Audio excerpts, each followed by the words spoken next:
Welcome to Your American Dream. I'm Manisha Jennings, and today we're exploring how embracing life's detours can lead to discovering your true purpose with Diana Meyer, whose path from aspiring pharmacist to career matchmaker proves that sometimes our greatest contributions come from the most unexpected places. Welcome, Diana. I'm so thrilled to have you today. Thank you so much for having me, Anisha.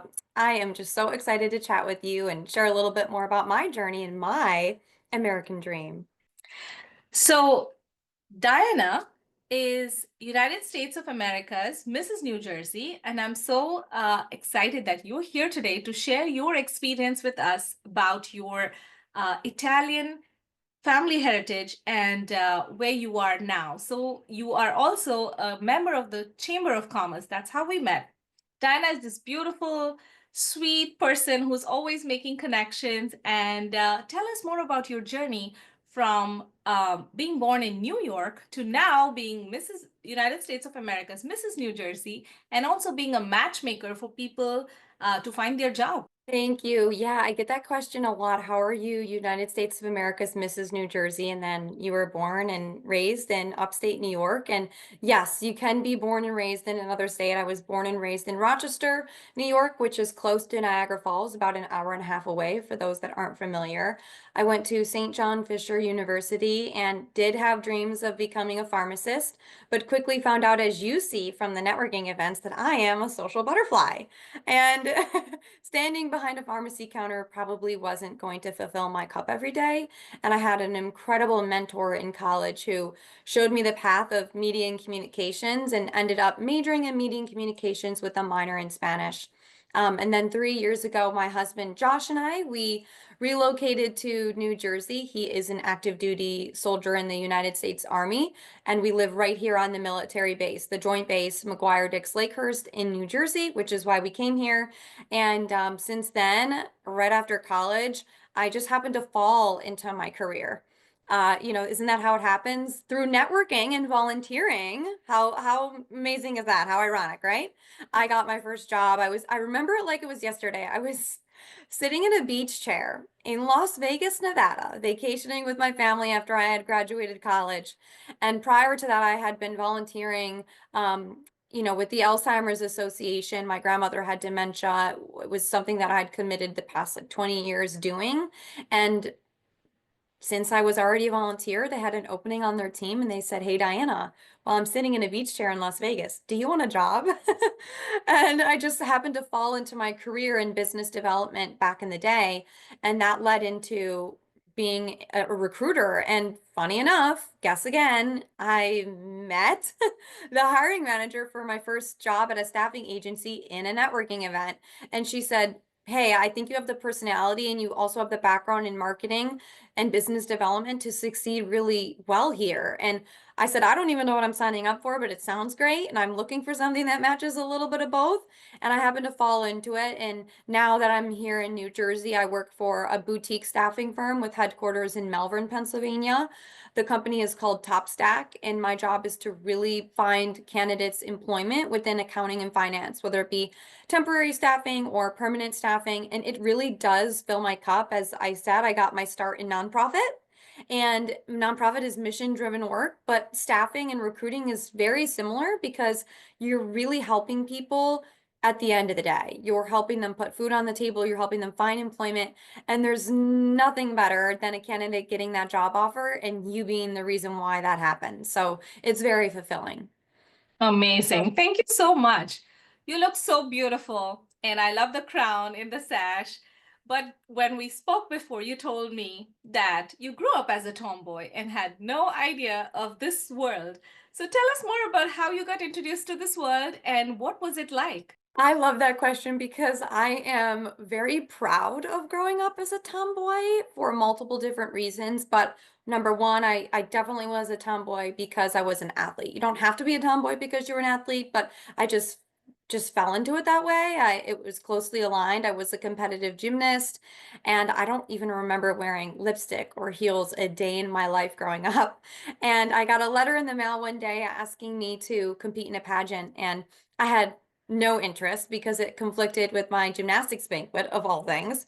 But my mom was the one to encourage me to go to the informational session. And I'm so glad I did because the first time I saw a title holder at that pageant informational session, I was in awe. She was younger than me. She was so confident, so articulate, and she could talk to adults, and she was younger than me. And I wanted to be that. I wanted to be that role model. I wanted to be that well-rounded person. And then I took a chance on myself, and this has been a 12-year journey since then. And I have grown and have experienced and met so many incredible people throughout that journey. And I really embrace the fact that I'm also a tomboy, not just because I'm passionate about the athletics, which I still embody today, but because it connects with the teens that I interact with. For the past 10 years, I have volunteered throughout the nation with teens, helping them build confidence through my initiative, Reaching for a Fearless Future. Um, and I've made a huge impact. I've made a huge impact. And most times teens lack confidence because they feel that something a little bit different about themselves is something that deters them from standing tall or building that confidence.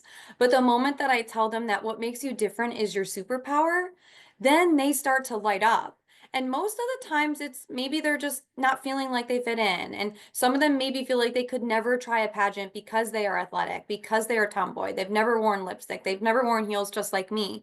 But the second that I tell them that, hey, guess what? Like I live in my Lululemon leggings, they then start to think that they can see themselves in my shoes as well. So I really embrace that part of me because it relates to people and it's something that I'm still passionate about today. And that's my superpower. Amazing. Well, thank you so much for sharing that. So you Yeah. did also tell me that you had a lot of self-doubt when it came to competing. So tell us, how did you overcome your self-doubt to compete for Mrs. New Jersey?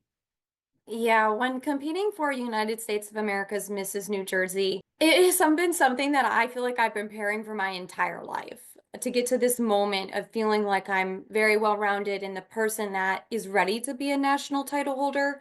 But of course, we all experience self-doubt, right? We all have insecurities. And I try to believe that there is a path for us that is destined for us. And of course, in the back of your mind, you put in the work, you put in the hours, you put in the volunteering, you work on yourself. But there's obviously that self-doubt. Is this path meant for me? Right? And specifically preparing for United States of America's Mrs. New Jersey, I didn't just start a month before I decided to compete, not even a year. It was in the back of my mind for 2+ years that this was a passion of mine that I knew I wanted to do, but was it right for me? And I just trusted myself and I trusted that this was the path. And I couldn't spend a day not thinking about it. And for me, that meant something. And I grew up competing with role models that won the national title for United States of America's Misses. And I said, maybe that's a sign, maybe this is for me, and just trusting myself and just believing in myself and having that hope regardless of that doubt helped me overcome that. But then also putting in the work, because if you know that you've practiced, you've put in the work, you've put in the hours, there's no reason to be nervous. And if it's meant for you, it will happen for you. And I try to bring that same mentality moving forward to the national pageant, which will be in May during Memorial Day weekend in Las Vegas, Nevada at the Orleans Hotel, which I'm very, very, very excited about. So this is crunch time right now. Thank So, well, all the very best for that, and I can't wait to see you. you there and hear more about your experience. So how has winning the title changed your life? Where do I begin? First, I can say that I'm definitely drinking a lot more coffee than I used to. And number two, I have met some of the most amazing people during this journey. I have traveled over 8,000 miles so far since winning United States of America's Mrs. New Jersey at the end of September 2024. 8,000 miles, volunteering hundreds of hours across the state and across the country. And the people that I have the people I have met, the connections that I've made, the experiences that I've had. I mean, I've spoke at Rutgers University 5 times. I've have this incredible relationship with the Girl Scouts of the USA as a guest speaker, as a public speaker. I toured the largest Indian temple here in New Jersey, which is the largest in the United States. Never in a million years did I think that would be possible. And just bridging that gap between communities, making those connections, and meeting change makers. I have my own TV show with Central New Jersey Network and Your Town Tube. I mean, who would have thought? And these experiences have changed my life. And it is because of United States of America's Mrs. New Jersey that I've been able to do these things. And I want to show women across the state and beyond that they too can experience these things, but they just have to join United States of America pageants. So thank you for sharing that. What advice would you give younger women who are younger women, or any women for that matter, who's trying to get into this world or aspiring to get into any kind of pageant? That's a great question because I actually meet with a lot of potential contestants on a weekly basis who are interested in competing in pageants. I've actually recruited several for the state pageant and also the national pageant. And one of the things that I do during those meetings is just listen to them because a lot of the times they may be interested in competing in a pageant, but may feel like they have an insecurity or a self doubt that's holding them back. And then when they mention that, I remind them or tell them for the first time that what makes you different is also your superpower. And then when they start to hear that, they then feel like they are starting to have the confidence to take a chance on themselves. And then they realize that this self limiting belief that they have is holding them back from reaching their full potential. And I'll be honest with you, Anisha, I am 5'1". There are not a lot of shorter, petite contestants that compete in pageantry because you usually think of the model-esque, tall type. And what would I say if to teens that I've been mentoring over the past 10 years, if I were to walk into that school and say, I gave up on my dream because I'm short, they'd be like, what? After telling them, don't give up on yourself. What makes you different is your superpower. You can do it, and encouraging them and empowering them. And if I just said the words but didn't act on it myself, what does that say, right? So, it's listening, encouraging them, and reminding them what makes them different is their superpower. But then I also tell them too that this is a sisterhood. You can gain so much from this. I got my first job out of college because of competing in pageantry and the doors that it had opened. And I really just want women of all ages to know that they're capable, they can accomplish their dreams, and there's a place for you here. The motto of USOA is empower women, inspire others, uplift everyone. And what better place to be than an organization like this? Amazing. So that's the mark of a true leader, walking the talk. So thank you Oh, for thank sharing you. that. Thank So, you. oh, I'm going to ask you one last question about the pageant before we move to your family and your career. Yeah. So, how do you balance your pageant responsibilities with your career and your personal life? I have a great support system. I start with that. I have a great support system. Anisha, my husband is traveling right now because he is in the army, like I'd mentioned. And you saw me before this meeting. I'm like, I'm going to be 10 minutes late. I'm so sorry. I'm wrapping up a candidate call and rearranging my room. And all I could think about when I was rearranging the room, how much I would love my husband to be here right now to move this bed, right? So it's just having my support system during those times where I am juggling everything all at once, a career, volunteering, and pageants. And it's just really knowing what's a priority in that moment, right? Sometimes it's pageants. Sometimes it's being a wife. Sometimes it's my career, and just knowing what comes first. And I can promise you that every single day, knowing that I come first in the morning is what sets me up for success. I start my day every day without question at 4 a.m. to head to the, yeah, 4 a.m. I know, 4 a.m. to head to the gym. I'm an athlete, so being in the gym and exercising is my me time. It's my happy place. It's where I fill my cup. So if I can start my day with a full cup, I can then give to all of the things that then need my attention, whether it be starting off with my career and having a flexible employer where I can leave during lunch to do a volunteer event for an hour, and then coming up and wrapping up the day with prep for nationals or whatever may need my attention. So it's just really finding that balance and staying focused and being consistent with my execution as well. I love that you said that filling your cup first, because you cannot pour from an empty cup. And a lot of us women try to do that, where we're trying to balance everything and then we forget to fill our own cup, and it's so hard to pour from an empty cup. So thank you so much for that reminder. Yeah, of course. So now, like you were telling me that you had Italian grandparents, tell us about your Italian family heritage, and how has that influenced your family values and molded you as a person? Although my married name is Meyer, I'm not an ounce German, which it is a very German name. That's my husband's last name. And I have that through marriage, of course, but my maiden name is Russo. My family on my mom's side, and I believe on my dad's side as well, is from Sicily.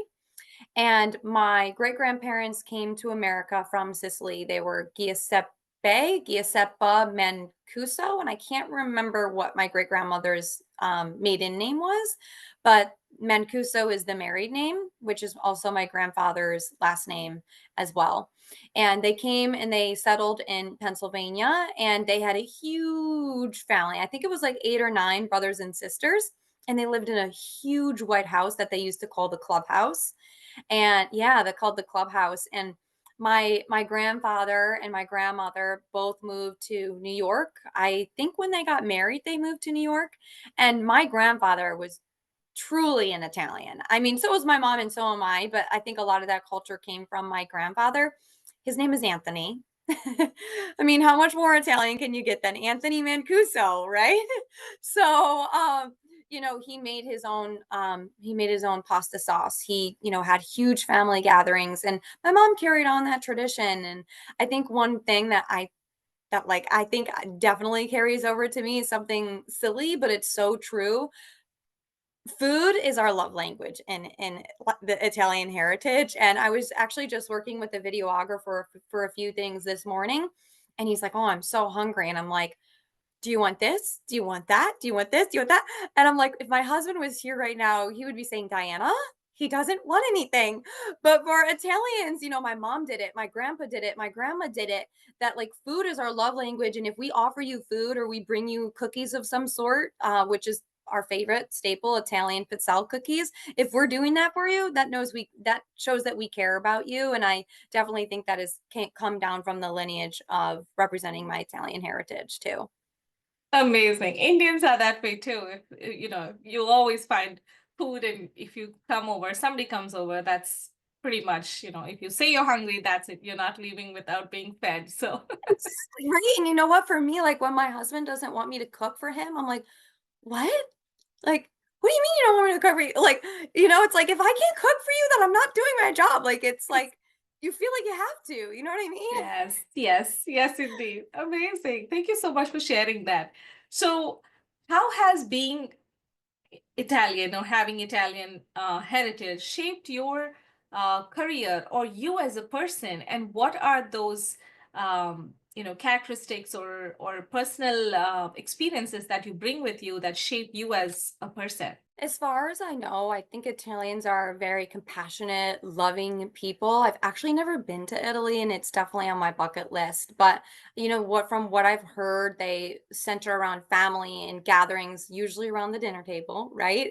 Lunch is a big meal for them, and they do spend a lot of time with each other. So I do believe that they're caring, compassionate people, and that's exactly the way that I am. I think I get that a lot from my mom, and I know my mom got that a lot from my grandmother, which is her mom. And it's that desire to just want to make sure people are okay, putting people before yourself. Maybe that's not an Italian thing. It could just be a natural, like familial thing. But I think for me, that is definitely something that stands out to me at the forefront.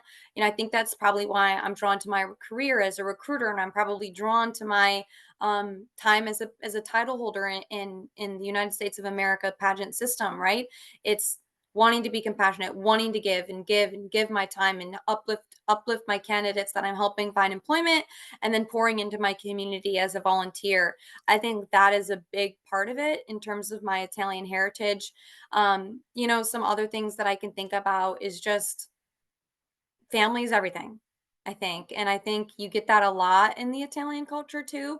Family's number one, family's everything. And growing up in a single parent household, not having a relationship with my dad, it's always been my mom, my sister, and I. And, my husband, he can't understand why I call my mom 10 times a day, right? And we have like a group chat and we're FaceTiming all the time with my mom and my sister and I, but like that's just normal. And I think it's so normal in an Italian home to have that type of familial bond like that. So I think those two things probably are the ones that stand out the most to me that impact me most today.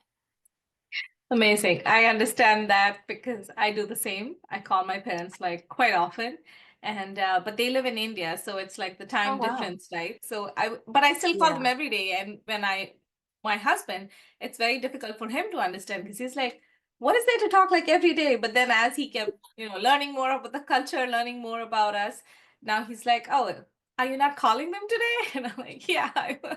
Mhm. Yeah, no, exactly. So yeah, It's there would be just something wrong. normal.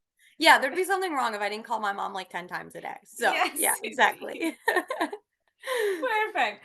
So you said you attended Catholic school. How did that shape your perspective? Mm. I think attending St. John Fisher University, it's a small Catholic school in upstate New York, I was able to just understand and learn in um, a way that they call teach me goodness, discipline, teach me knowledge, discipline, and goodness.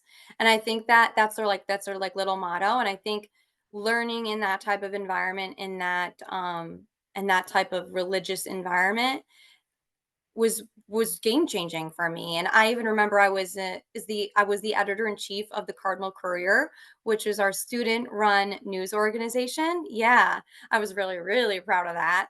I accomplished a lot during that time. But St. John Fisher University, during my time in college, built a new chapel.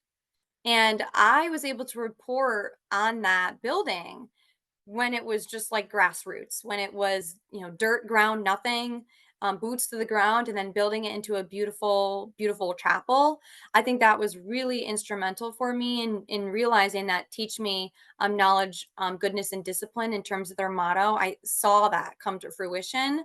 And it's a small school as well. So I think the people that I met too really, in terms of like the professors, they really implemented that motto, and a lot of those professors I still keep in touch with today, and they're the reasons why I am where I am today. So I think that small town attitude with that type of motto and what I was able to experience during that time was influential for me in my growth. Lovely. I love that. I love that you're still in touch with your teachers, and it's so important. Like they play such an important role in your life. So what is your approach to helping people find their perfect job? You have to get to know the candidate first. And you have to know the client that you're working with as well. Why it's so important that you have a good relationship with your my coworkers internally that might be representing that client, so you know exactly what that client is looking for. And you have to be honest. You have to be real, and you can't push a candidate into a job. So what I mean by that is if they have a hesitation or something might not align, you can't force them into that position. You just have to say, okay, here's why it will work or here's why it won't work, and you just have to live with it at the end of the day. And you have to be a good consultant. I think one of the things that I mention to my candidates but also clients is I'm going to do right by you at the end of the day. Like the way that you want me to represent you is the way that I'll represent you, and I'm your biggest cheerleader through the process. If there's anything that I can help you with, I'm going to help you with. Like I'm going to do anything that I can to position you in the best way possible. If we just have that like mutual trust and understanding, we'll be successful throughout the process. Amazing. We know we need more recruiters like you. Oh, thank you. So what has been your biggest personal transformation Throughout my entire life or just this year? throughout your life? Throughout my life, the biggest personal transformation I think back to my hardship, times where I had to be resilient, and it is my parents' divorce. I think it is the most defining moment in my life. I don't have a relationship with my dad due to his choice. I grew up solely being raised by my mom and having to take on that older sister role, even though I had an older sister. My sister's 2 years older than me, but I had to assume that role and guide and be that steady hand for us during those times. And one of the things that I'll stand by probably for the rest of my life that I continue to say is that my dad's absence is greater than his presence. Because although he was absent, I didn't use that as something that to me that was going to deter me or hinder me from being successful. I used it as motivation. Him not being there taught me confidence. It taught me independence. It taught me resilience. Anisha, I was moving that bed to get this set up, and you got to do it. Like, a woman's got to do it, right? You got to just pull on your boots. You got to and you just got to do it, right? And I think that resilience and that perseverance without my dad there, like not having somebody to rely on that was a male figure, just taught me those things that I might have not had access to before. And I feel like I have been so successful, and I'm so goal oriented and so persistent and so hardworking today because in the back of my mind, it's almost me saying to myself, prove that you can do it without him. Prove that you can do it without him. You can still be successful, and you can show women across the country, regardless of their circumstances, they can still come out on top. And I think that's really important to hear. That's such a perfect story of turning lime into lemonade. So thank you for sharing Yeah. it. And it's definitely very personal and very vulnerable. So thank you so much for sharing this. I Yeah, you're hope it welcome. helps someone. And um, persistence and consistency is definitely key. What does going the extra mile mean to you in practice? Mm, this is on my LinkedIn profile. You might have pulled it from there. So I think I I say something did. along, yeah, I think I say something along the lines of, you can count on me to go the extra mile, literally and figuratively. And that is true because literally, I do go the extra mile every morning. I run a 5K every day, which I do actually, yeah, I know, which I do actually in honor of my grandfather. And side note, he got a full ride track scholarship to Seton Hall University right here in New Jersey back during the World War II timeframe, which he served in World War II as well. So, I run the extra mile every single day. And then figuratively, I think going the extra mile, it's less crowded there. Not everybody's willing to do the extra work. Not everybody's willing to put in the extra hour. Not everybody is willing to put in that, one more rep, one more candidate call, one more practice with my walk in my evening gown, right? One more. If you can just push yourself that little extra, it will give you that competitive edge that maybe your competition or a coworker or somebody else might not be doing. And I think that can really set you apart from the crowd. I love that. Thank you so much. It's just amazing to see how you have taken all the experiences in your life and just made a positive impact with them for yourself and for the community around you.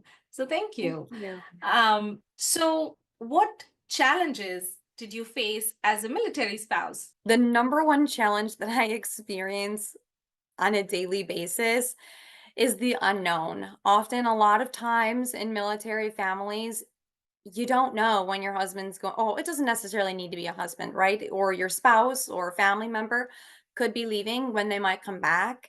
And sometimes, my husband's traveling right now and he's traveling for a week. When am I going to be able to talk to him? If I miss his call, can I call him back? And I think just that time away, it can be difficult. Last night or a few nights ago was his first night away. And I was like, and just that time away, you kind of have to readjust. But although I am very independent, once he's gone for a few days, I'm like, okay, I do enjoy watching my chick flicks without having to like turn the TV station, right? And then when he gets back, it's readjusting to, okay, I can't just like think about myself now. It's together again. So it's just finding that balance and being able to readjust when they leave and when they come back and the unknown of it all. So So, what advice would you give other military spouses building their careers or businesses? fortunately for me, I have a remote position, so I can take that wherever we go. So I would encourage them to say, hey, if you can find a remote position in this type of environment, if you are traveling around a lot, that would be my number one piece of advice. But if they can't and they're trying to start their business or get their feet on the ground back with an employer, I would tell them to make a community, find a community, whether it be at a networking event or a community event where they're putting themselves out there, sharing who they are, what they bring to the table, because networking can change your life. And I know firsthand, moving to New Jersey, not having family, not having friends, not having coworker, like not knowing anything or anybody, being able to rely on my husband, finding that community was crucial for me to be successful here. And we live on the military base, and if I could give them the advice to assimilate themselves in that military community, because you're going to meet people that are at the same stage of life as you, going through the same thing. And meeting my friend Nara, who is actually my neighbor, has been my saving grace. So if they can do that, work remote or assimilate themselves into the community some way so they can market themselves, I think that will help them in their careers. Yes, indeed. Community is so crucial and important, especially if you don't have family around and you can't do it alone. It's just No, you not can't. possible. Exactly. So, how has your definition of success evolved over time? I think success for me as a child was, I didn't even think I knew what it was at the time. I think it was just getting good grades and getting a job. Like that was the end all be all. I was an honor roll student. I was in National Honor Society. I worked 4 jobs in college. I was a leader in college as the editor in chief, and I got the highest presidential scholarship going to St. John Fisher University. So I think for me that was success. Getting good grades, being accomplished in school, and then getting a job. But now for me, success is a little bit different. Success is sure crossing off my goals, but at the end of the day, life is short. And if I have happiness and I have a healthy family and I have a stable job and the people that I care about are doing well, to me, that is success because life is so fleeting. Those moments are so fleeting. And, jobs are one thing. But I think there's a show that said, um, what is it? Friends work waffles or something like that. And like friends and waffles have to come first, and waffles could be anything. For me, it might be pageants, and then like work has to come third, right? Because if you miss out on those beautiful things in life, then what's the point, right? So sure, it's crossing off goals, but I think at the end of the day, if all those things are lined up, I think that's success for me. That's amazing. Thank you so much for sharing that and giving us that perspective. Yeah. So, what is your vision for future impact? For future impacts, well, I would hope to win United States of America's Misses, and that would allow me to make a national impact across the country as a brand ambassador for USOA, their partners, and their mission: empower women, inspire others, uplift everyone. And to be able to have that voice that is heard across the nation, I mean, that's what I've been working for so hard for the past 12 years. That'd be icing on the cake. But besides pageantry, I really have the dream of getting my MBA. Now I'm putting it out there. I'm putting it out there in this podcast because it's been something that I've thought of for about the past 3 to 4 years. And the fact that my husband has access to the GI Bill gives me a lot of hope that I can get my MBA at a reasonable cost. So I think being able to get my MBA will allow me to make a larger impact as a career woman.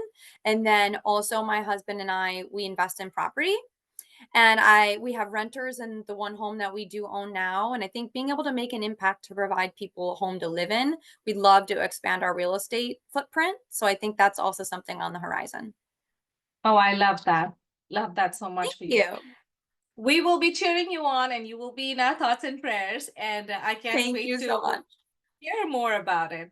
So, if Thank you. somebody wants to get in touch with you or just chat with you, or they are looking to find a job that you can help them with, what is the best way to connect with you? You can find me on LinkedIn at Diana Meyer, parentheses Russo. I don't know if I'm ever going to be able to get rid of Russo. I feel so connected to that Italian heritage. Trust me, I do. I just updated my passport and I'm like, oh no, I got rid of the Russo. That was the last thing. And then And then if you want to follow me on social media, it's USOA Mrs. New Jersey. And if you want to send me an email, if you're looking for employment, you can send me an email at dmeyer@topstackgroup.com. And then try to think of all the other, you can find me on Facebook as well. I'm a little hard to find there, but if you're looking for me professionally, that's the best place that I would take a look. Thank you so much. Thank you again for being here, for your time, and sharing all these beautiful experiences and insight and advice with us. Thank you, Anisha. It was such a pleasure. And you know what? You gave me the confidence to walk into that national interview now. So thank you. Thank you so much.